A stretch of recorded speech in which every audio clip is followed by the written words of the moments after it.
Application 32. Alors en fait, le but de cette application est de répondre à la question suivante. Si je fais 1, plus un demi, plus un tiers, plus un quart, plus un cinquième, plus un sixième, plus un septième, etc. Je m'arrête jamais.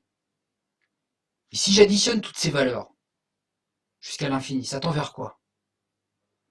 Alors, si on réfléchit, alors oui, 1 c'est 1 sur 1, bon mais si on regarde bien le truc, la réponse elle est pas immédiate, hein, parce que euh, 1, si vous voulez, imaginez j'ai une crêpe qui mesure 1 centimètre, et cette crêpe, je mets dessus une crêpe qui est deux fois moins épaisse, un demi, une autre qui fait un tiers, donc j'empile des crêpes de plus en plus fines, un quart, un cinquième, ben, à un moment, ça se tasse et ça s'arrête ou ça monte jusqu'à l'infini?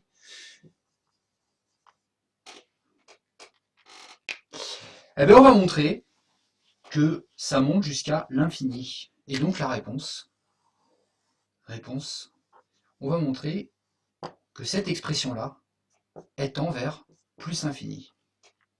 Et ça, c'est plutôt anti-intuitif comme réponse. On va le prouver mathématiquement. Donc c'est l'objectif de cette activité. Alors, revenons à l'énoncé. Et finalement, cette quantité qui nous intéresse, elle revient à s'intéresser à cette expression qui correspond à 1 plus 1 demi plus 1 tiers plus 1 sur n. Alors 1 c'est pareil que 1 sur 1. Hein. Bon. Et donc la question c'est quelle est la limite de Hn lorsque n tend vers plus infini. Hein, ça revient à se demander ça en fait.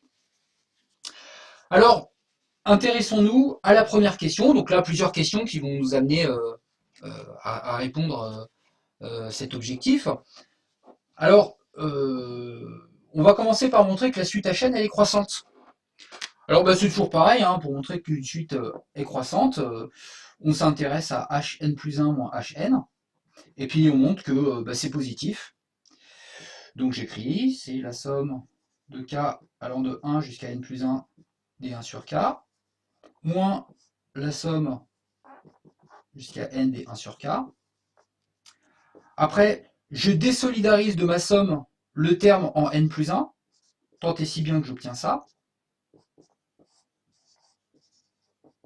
Hop. Je répète ceci. Et là, j'observe que cette quantité et cette quantité sont les mêmes. Donc, il y a un télescopage grâce au moins. J'obtiens 1 sur n plus 1, qui est une quantité qui est positive, qui est strictement positive, j'en déduis, que la suite Hn est strictement croissante et croissante. Voilà. Si elle est strictement croissante, elle est croissante. Hein. On demande croissante, bon, on est minimaliste.